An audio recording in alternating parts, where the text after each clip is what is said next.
नमस्कार दोस्तों, कैसे हैं आप सब। मैं उम्मीद करता हूं कि आप मस्त और स्वस्थ होंगे और मौज कर रहे होंगे और मौज के साथ साथ आप पढ़ाई भी ज़रूर कर रहे होंगे। तो हमने इस वीडियो में आज UP board class 10th Hindi का मॉडल पेपर इस वीडियो में हम लोग सॉल्व कर। तो यदि आप हिंदी में 95 प्लस मार्क्स लाना चाहते हैं तो इस वीडियो को आप ज़रूर देखिएगा, क्योंकि इस वीडियो में हमने UP board class 10th Hindi का ऑफिशियल मॉडल पेपर को पूरा सॉल्व किया है। तो इस वीडियो को लास्ट तक जरूर देखिएगा ताकि आपको अच्छे से पता चल सके कि यूपी बोर्ड में किस टाइप के क्वेश्चन, कितने एमसीक्यूज होते हैं और कैसे कैसे क्वेश्चन होते हैं और कितने कितने नंबर के इस वीडियो पे लास्ट तक बने रहिएगा। तो चलिए वीडियो को हम लोग स्टार्ट करते हैं। तो हम लोग मोबाइल के स्क्रीन रिकॉर्डर पे आ चुके हैं। तो आज हम चलिए देखते हैं क्लास 10th हिंदी का ऑफिशियल मॉडल पेपर, उसमें किस टाइप का क्वेश्चन है। तो चलिए वीडियो को हम लोग स्टार्ट करते हैं।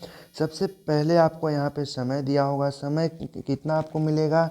समय आपको यहाँ पे दिख रहा होगा 3 घंटे 15 मिनट का है और टोटल कितने नंबर का है? 70 नंबर का। तो ये हो गया। अब आगे देखते हैं। आगे मेरे को दिया है निर्देश। निर्देश को सबसे पहले हम अच्छे से रीड करेंगे। निर्देश को रीड करते हैं। पहला निर्देश क्या बोल रहा है? प्रारंभ के 15 मिनट परीक्षार्थियों को प्रश्न पत्र पढ़ने के लिए निर्धारित है। यानी जो 3 घंटे 15 मिनट आपको समय मिला है, उसमें से 15 मिनट आपको पूरे क्वेश्चन पेपर को पढ़ने के लिए मिला है और 3 घंटे उसको सॉल्व करने के लिए। और सेकेंड वाला क्या बोल रहा है? प्रश्न पत्र 2 खंडों अ तथा ब में विभाजित है। यानी यह जो पूरा प्रश्न पत्र है 2 खंडों में विभाजित है, अ तथा ब। और थर्ड वाला मेरा क्या बोल रहा है? प्रश्न पत्र के खंड अ में बहुविकल्पी प्रश्न है, जिसमें सही विकल्प का चयन करके OMR शीट पर नीले अथवा काले बॉल पॉइंट पेन से सही विकल्प वाले गोले को पूर्ण रूप से काला करें। यानी कि ये जो मेरा खंड अ है उसमें 20 बहुविकल्पी प्रश्न मिलेंगे। उसमें से जो भी आपको सही लगेगा उसमें OMR शीट आपको मिलेगा। उसमें आप काले अथवा नीले बॉल पॉइंट को लेकर के उसमें आप पूरी तरह से गोला में काला कर देंगे। तो चलिए हम लोग चौथा निर्देश देखते हैं। चौथा निर्देश क्या बोल रहा है? खंड अ में बहुविकल्पी प्रश्न हेतु प्रत्येक प्रश्न के लिए एक एक नंबर निर्धारित है। यानी बहुविकल्पी प्रश्न के करेंगे तो आपको 1 नंबर मिलेगा। आप चलिए पांचवा देखते हैं। प्रश्न पत्र के खंड अ के प्रश्नों को हल करने हेतु 1 घंटा तथा खंड ब के प्रश्नों को हल करने हेतु 2 घंटा समय निर्धारित है। यानी प्रश्न पत्र 2 खंडों में विभाजित है। इसमें से खंड अ जो है उसको हल करने के लिए आपको 1 घंटा समय मिलेगा और खंड ब को हल करने के लिए आपको 2 घंटा समय निर्धारित है। इसमें कोई समय सीमा नहीं है, इसमें बस बोल दिया गया है आप जितना समय जो आता हो वो आप करेंगे। अब चलिए हम लोग छठवां देखते हैं। छठवां क्या बोल रहा है? प्रत्येक प्रश्न के सम्मुख उनके अंक निर्धारित कर दिए गए हैं। यानी जो भी क्वेश्चन हो कितने नंबर का है उनके सामने उनका नंबर दे दिया गया है। तो अब चलिए अब हम लोग स्टार्ट करते हैं। खंड कौन ये कैसे क्वेश्चन है? बहुविकल्पी प्रश्न केवल आपको मिलेंगे 1-1 नंबर का होगा। इसमें 20 क्वेश्चन है आपको और उसमें आपको 20 नंबर मिलेगा। टोटल कितने नंबर का होगा? 20 नंबर का। तो बहुविकल्पी का मेरा पहला प्रश्न देखिए क्या बोल रहा है। पहला प्रश्न है, बाबू गुलाब राय किस युग के लेखक थे? तो आपको पता होगा कि बाबू गुलाब राय द्विवेदी युग के लेखक थे। यानी इसका राइट आंसर क्या हो जाएगा? सेकंड। इसको हल करने के लिए आपको 1 नंबर मिलेगा। अब देखते हैं चलिए सेकंड क्वेश्चन। सेकंड क्वेश्चन मेरा क्या बोला है? चिंतामणि किस विधा की रचना है? तो चिंतामणि आपको पता होगा कि निबंध है। तो इसका राइट आंसर क्या हो जाएगा? निबंध। आपको इसको सॉल्व करने के लिए 1 नंबर मिलेगा। अब चलिए तीसरे क्वेश्चन की ओर चलते हैं। तीसरा क्वेश्चन क्या बोल रहा है? गबन किसकी रचना है? तो आपको पता होगा कि गबन जो है मुंशी प्रेमचंद्र की रचना है। अब चलिए हम लोग चौथे क्वेश्चन की ओर चलते हैं। चौथा क्वेश्चन क्या बोल रहा है? शुक्ल युग की समयावधि कब से कब तक है? शुक्ल युग की समयावधि है, इनमें से 4 ऑप्शन दिए हैं। इसमें से शुक्ल युग का जो समय कब से कब तक है उसको आपको टिक करना है। तो आपको पता होगा कि शुक्ल युग का समय 1919 से 1938 तक है, यानी इसका राइट आंसर क्या हो जाएगा? सेकंड। इसको हल करने के लिए आपको 1 नंबर निर्धारित कर दिया जाएगा। और अब चलिए हम लोग अगले क्वेश्चन की ओर बढ़ते हैं। 5वां क्वेश्चन मेरा क्या बोल रहा है? नीड़ के निर्माण का फिर किस विधा की रचना है? नीड़ का निर्माण फिर किस विधा की रचना है? तो आपको पता होगा कि यह आत्मकथा विधा पर रचा गया है। अब चलिए हम लोग 6वां क्वेश्चन पे बात करते हैं। 6वां क्वेश्चन क्या बोल रहा है? प्री प्रवास किस युग की रचना है? तो प्री प्रवास किस युग की रचना है? द्विवेदी युग की रचना है, यानी इसका राइट आंसर क्या हो जाएगा? फर्स्ट। अब चलिए हम लोग 7वें क्वेश्चन की बात करते हैं। 7वां क्वेश्चन मेरा क्या बोल रहा है? मधुशाला किसकी रचना है? तो मधुशाला हरिवंश राय बच्चन की रचना है। इसको टिक करेंगे तो आपको 1 नंबर इसके लिए आपको मिल जाएगा। अब चलिए हम लोग 8वें क्वेश्चन की ओर बात करते हैं। 8वां क्वेश्चन मेरा क्या बोल रहा है? भारत भारती किसकी रचना है? तो भारत भारती किसकी रचना है? मैथिली शरण गुप्त की रचना है। इसको सॉल्व करेंगे तो आपको 1 नंबर मिल जाएगा। अब चलिए हम लोग 9वें क्वेश्चन की ओर बात करते हैं। 9वां क्वेश्चन मेरा क्या बोल रहा है कि आधुनिक काल कब से कब तक माना जाता है? यानी आधुनिक काल का समय कब से कब तक रहा या फिर है? तो आपको पता होगा आधुनिक काल का समय 1843 से अभी तक चलता आ रहा है, यानी इसका राइट आंसर क्या हो जाएगा? सन 1843 से अब तक। इसको सॉल्व करेंगे तो आपको 1 नंबर मिल जाएगा। अब चलिए हम लोग 10वें क्वेश्चन की ओर बात करते हैं। 10वां क्वेश्चन क्या बोल रहा है कि मतीराम किस युग के कवि हैं?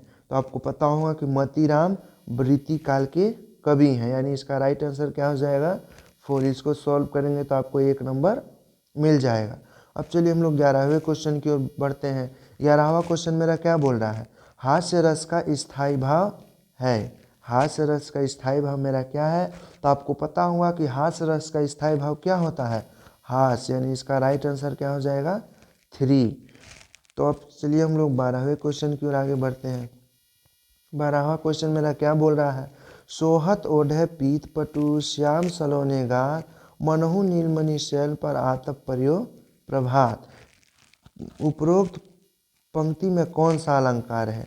इस पंक्ति, ये जो पंक्ति हमें दिया है, इसमें कौन सा अलंकार है? तो सोहत ओढ़े पीत पटु श्याम सलोने गार मनो नीलमणि शैन पर आपत पर्यो प्रकाश। तो इसमें उत्प्रेक्षा अलंकार है। तो उत्प्रेक्षा अलंकार भी पूछता है एग्जामिनेशन में 2 नंबर का। तो ये जो एग्जाम्पल है, सोहत ओढ़े पीत पटु श्याम सलोने गार मनहु नीलमणि शैन पर आपत पर्यो प्रभात प्रकाश, ये जो एग्जाम्पल है बहुत ही इम्पोर्टेंट है। ये किसका एग्जाम्पल है? उत्प्रेक्षा अलंकार का, यानी इसका राइट आंसर क्या हो जाएगा? सेकंड। अब चलिए हम लोग 13वें क्वेश्चन की ओर बात करते हैं। 13वां क्वेश्चन क्या बोल रहा है? रोला छंद में कुल कितने चरण होते हैं? तो रोला छंद में कुल 4 चरण होते हैं, यानी राइट आंसर इसे क्या हो जाएगा? फिर इसके लिए आपको 1 नंबर मिलेगा। अब चलिए हम लोग 11वें क्वेश्चन की ओर बात करते हैं। अब चलिए हम लोग 14वें क्वेश्चन की ओर चलते हैं। 14वां क्वेश्चन मेरा क्या बोल रहा है? 14वां क्वेश्चन बोल रहा है कि आकर्षण शब्द में किस उपसर्ग का प्रयोग किया गया है? आकर्षण शब्द में किस उपसर्ग का प्रयोग किया गया है? तो आपको पता होगा उपसर्ग क्या होता है? जो किसी शब्द के आगे लगे वह क्या कहलाता है? उपसर्ग। तो आकर्षण को संधि हम लोग कहते हैं, संधि विच्छेद। तो इसका हो जाएगा आधन कर्षण। तो इसमें पहले क्या लगा है? आ, यानी इसका उपसर्ग क्या हो जाएगा? आ। इसका राइट आंसर क्या हो जाएगा? चौथा आ। इसके लिए आपको 1 नंबर मिल जाएगा। अब चलिए हम लोग 15वें क्वेश्चन की ओर बात करते हैं। 15वां क्वेश्चन क्या बोला है? प्रत्यय के कितने भेद हैं? तो प्रत्यय के 2 भेद होते हैं। आपको पता होगा कितने भेद होते हैं? 2 भेद, कृत और दंत। तो इसका राइट आंसर क्या हो जाएगा? फर्स्ट। चलिए हम लोग 16वें क्वेश्चन की ओर बात करते हैं। 16वां क्वेश्चन क्या बोल रहा है? पीताम्बर में कौन सा अलंकार है? पीताम्बर में कौन सा अलंकार है? तो पीताम्बर में पीताम्बर में कौन सा समास है? तो पीताम्बर में कौन सा समास होता है? बहुब्रीहि समास। क्योंकि पिता धन अंबर पीताम्बर, यानी यह कोई तीसरे की ओर बात कर रहा है, तो क्या हो जाएगा इसका? बहुव्रीहि समास, इसके लिए आपको 1 नंबर मिलेगा। अब चलिए हम लोग बढ़ते हैं 17वें क्वेश्चन की ओर। 17वां क्वेश्चन मेरा क्या बोल रहा है, आंसू का तत्सम रूप क्या है। आंसू का तत्सम रूप क्या है, आपको पता होगा कि आंसू का जो तत्सम रूप है वो होता है अश्रु, यानी इसका राइट आंसर क्या हो जाएगा 1। अब चलिए हम लोग अगले क्वेश्चन की ओर बात करते हैं। अगला क्वेश्चन मेरा क्या बोला है, यण संधि का सूत्र है। यण संधि का सूत्र क्या होता है, यण संधि का सूत्र होता है इको या रची। इसका राइट आंसर क्या हो जाएगा, 3rd वाला। अब चलिए हम लोग 19वें क्वेश्चन की ओर बढ़ते हैं। 19वां क्वेश्चन मेरा क्या बोल रहा है, 19वां क्वेश्चन बोल रहा है फलस शब्द का वचन एवं विभक्ति क्या होगा। तो फलस शब्द का वचन होता है एक वचन और विभक्ति होता है षष्ठी, यानी राइट आंसर इसका क्या हो जाएगा, 1st। तो अब चलिए हम लोग 20वें क्वेश्चन की ओर चलते हैं। 20वां क्वेश्चन मेरा क्या बोल रहा है, अपठत धातु का वचन एवं पुरुष बताइए। तो अपठत धातु है मध्यम पुरुष का और वचन इसका क्या है, द्विवचन, यानी इसका राइट आंसर क्या हो जाएगा 4। इसके लिए आपको 1 नंबर मिलेगा। अब हमने 20 बहुविकल्पी क्वेश्चन की बात कर ली है। अब हम लोग चलते हैं खंड ब में। खंड ब हम लोग स्टार्ट करते हैं। तो खंड ब में कैसे प्रश्न है, वर्णनात्मक प्रश्न है। खंड ब को हल करने के लिए आपको 50 नंबर मिलेगा। तो खंड ब का हम लोग पहला क्वेश्चन देखते हैं। खंड ब का पहला क्वेश्चन मेरा क्या बोल रहा है, खंड ब का पहला क्वेश्चन मेरे को बोल रहा है कि निम्नलिखित गद्यांश पर आधारित 3 प्रश्नों के उत्तर दीजिए। यानी ये जो आपको गद्यांश दिया है इसको रीड करके आपको 3 क्वेश्चन का आंसर देना है। तो ये इसको आप अच्छे से रीड करेंगे। इसको रीड करने पे इसको आप अच्छे से रीड करेंगे। इसको रीड करके ये जो आपको यहाँ पे 3 क्वेश्चन दिया है, 3 क्वेश्चन क्या क्या क्या बोल रहा है। क्वेश्चन यहाँ बोला है उपयुक्त गद्यांश का संदर्भ लिखिए, गद्यांश के रेखांकित अंशों की व्याख्या कीजिए, और चौथा क्या बोला है, लेखक के अनुसार समाज में विभिन्नता देखकर लोग एक दूसरे की ओर क्यों आकर्षित होते हैं। यह 3 क्वेश्चन दिया है, आपको ये गद्यांश पढ़ करके इसमें तीनों का आंसर देना होगा। और एक अथवा क्वेश्चन दिया है। अथवा क्वेश्चन में जस्ट उसी टाइप का है, बस चैप्टर अलग अलग होता है। तो इसमें भी इसमें भी आपको ये गद्यांश को पढ़ना होगा। इस गद्यांश को पढ़ करके इन तीनों क्वेश्चन का आपको आंसर देना होगा। तो और चलिए हम लोग अगले क्वेश्चन की बात करते हैं। सेकंड क्वेश्चन मेरा क्या बोल रहा है कि दिए गए पदांश पर आधारित 3 प्रश्नों का उत्तर दीजिए। यानी ये जो आपको यहाँ पे पदांश दिया गया है इसको रीड करके आपको 3 क्वेश्चन का आंसर देना होगा। यहाँ पे देखिए तीनों क्वेश्चन दिया है। इस पदांश को आपको पढ़ करके इस पदांश को आपको पढ़ करके इन तीनों क्वेश्चन को आपको आंसर देना होगा। तो देखिए गद्यांश और पदांश में अंतर क्या होता है। जो पदांश होता है, जो काव्य की ओर से लिया गया होता है उसे बोलते हैं पदांश, और जो गद्य की ओर से लिया गया होता है उसे बोलते हैं गद्यांश। तो अब चलिए हम लोग नेक्स्ट क्वेश्चन की ओर बात करते हैं। नेक्स्ट क्वेश्चन में जो सेकेंड क्वेश्चन का अथवा में भी एक और क्वेश्चन दिया है, उसमें भी आपको एक मिल जाएगा गद्यांश। उसमें से आपको पढ़ करके किन्हीं 3 क्वेश्चन का आंसर देना होगा। तो अब चलिए हम लोग नेक्स्ट क्वेश्चन की बात कर लेते हैं। नेक्स्ट क्वेश्चन मेरा यहाँ पे क्या बोल रहा है, दिए गए संस्कृत गद्यांश में से किसी एक का संदर्भ सहित हिंदी अनुवाद कीजिए। इसके लिए आपको 2 + 3 नंबर यानी टोटल की कितना आपको मिलेगा, 5 नंबर। इस क्वेश्चन को सॉल्व करेंगे तो आपको मिलेगा। इसमें भी देखिए अथवा में दिया है, आपको जो अच्छा लगे या फिर ये अथवा में दिया है, जो भी अच्छा लगे आप कर सकते हैं। दोनों के लिए 5-5 नंबर मिलेगा आपको। तो जो भी करेंगे एक ही कोई करेंगे उसके लिए आपको 5 नंबर मिलेगा। अब चलिए हम लोग अगले क्वेश्चन की ओर बात करते हैं। अगला क्वेश्चन क्या बोल रहा है, दिए गए संस्कृत पदांश में किसी एक शब्द का संदर्भ सहित हिंदी अनुवाद कीजिए। यानी आपको यह 2-2 लाइन का कविता दिए गए हैं, इसमें से किन्हीं दोनों में से किसी एक का आप संदर्भ लिखिए और उसको हिंदी में अनुवाद कीजिए। संदर्भ लिखने के लिए आपको 2 नंबर मिलेगा और हिंदी अनुवाद करने के लिए आपको 3 नंबर, यानी टोटल आपको कितने नंबर मिलेगा? 5 नंबर आपको मिलेगा। चलिए हम लोग अगले क्वेश्चन की ओर बात करते हैं।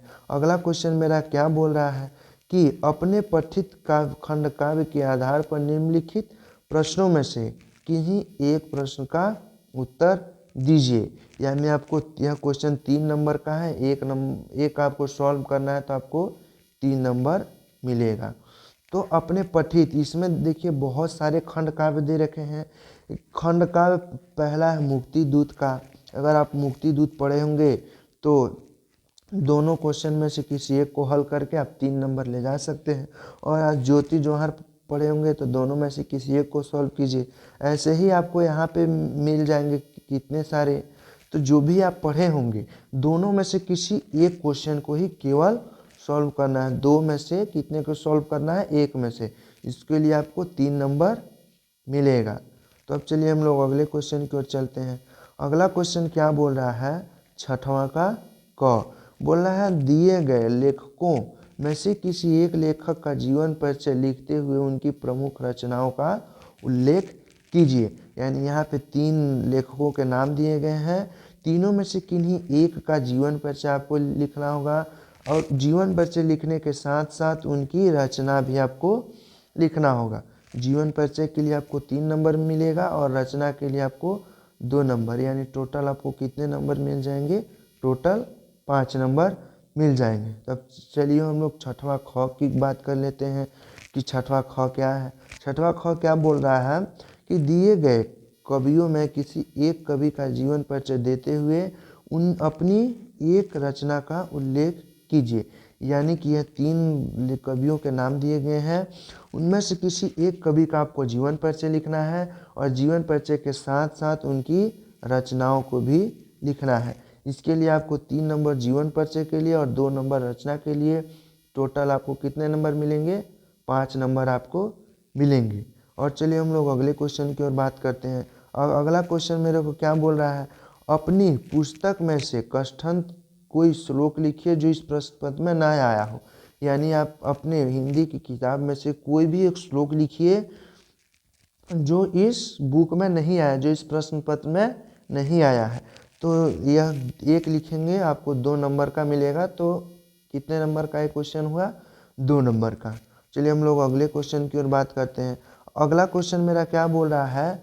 निम्नलिखित में से किन्हीं 2 प्रश्नों का उत्तर संस्कृत में दीजिए।